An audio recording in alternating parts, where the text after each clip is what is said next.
এবারের দুর্গাপূজায় হিন্দুদের মন্দির সহ তাদের নিরাপত্তা দিবে মাদ্রাসার ছাত্ররা।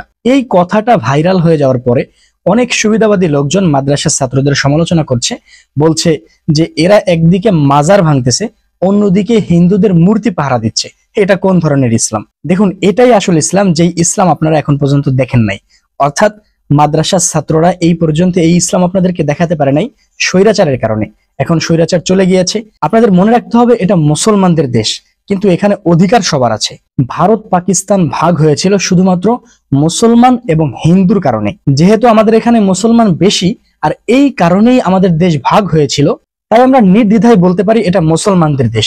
কিন্তু এখানে যে সংখ্যালঘুরা আছে, এদের দায়িত্ব আমাদের, আর আমাদের এখানে যে অধিকার আছে ওদেরও ঠিক ততটুকুই অধিকার আছে। আর যেহেতু আমরা মুসলমান এখানে সংখ্যাগরিষ্ঠ আর ওদের সংখ্যা কম, এজন্য ওদের উপাসনালয়ে হামলা এবং বিভিন্ন ধরনের ভাঙচুরের সম্ভাবনা রয়েছে। তাই ওদের নিরাপত্তা দেওয়া আমাদের দায়িত্ব। এজন্যই মাদ্রাসার ছাত্ররা এমন কথা বলছে, এটা কোনো আবেগের বশীভূত হয়ে বলতেছে না।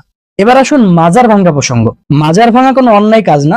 নবী করিম সাল্লাল্লাহু আলাইহি ওয়াসাল্লাম নিজে নির্দেশ দিয়েছেন। তিরমিজির 1049 নম্বর হাদিসের মধ্যে আছে, আবু ওয়াইল রাহমাতুল্লাহি আলাইহি হতে বর্ণিত আছে, আবুল হাইয়াজ আলা আসাদিকে আলী রাদিয়াল্লাহু তাআলা আনহু বলেন, আমি এমন এক কাজের দায়িত্ব দিয়ে তোমাকে পাঠাবো যে কাজ করতে রাসূল সাল্লাল্লাহু আলাইহি ওয়াসাল্লাম আমাকে পাঠিয়েছিলেন।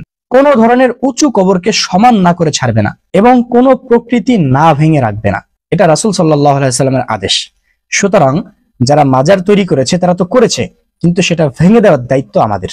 তাই মাজারগুলোকে ভেঙে দেওয়া হচ্ছে। আর অন্য সকল হাদিসে আছে যে সংখ্যালঘুদের নিরাপত্তা আমাদেরকে দিতে হবে, তাদেরকে আমাদের দাওয়াত দিতে হবে ঠিকই, কিন্তু তারা যদি আমাদের দাওয়াত না মেনে শান্তিপূর্ণভাবে তাদের ধর্ম পালন করতে চায়, তাহলে তাদেরকে বাধ্য করা যাবে না, উল্টো তাদের নিরাপত্তা আমাদের দিতে হবে। এই জন্য বিদ্বেষ ছড়ানোর জন্য মাদ্রাসার ছাত্রদের ব্যাপারে, হুজুরদের ব্যাপারে উল্টো পাল্টা কথা বলে কোনো লাভ নাই।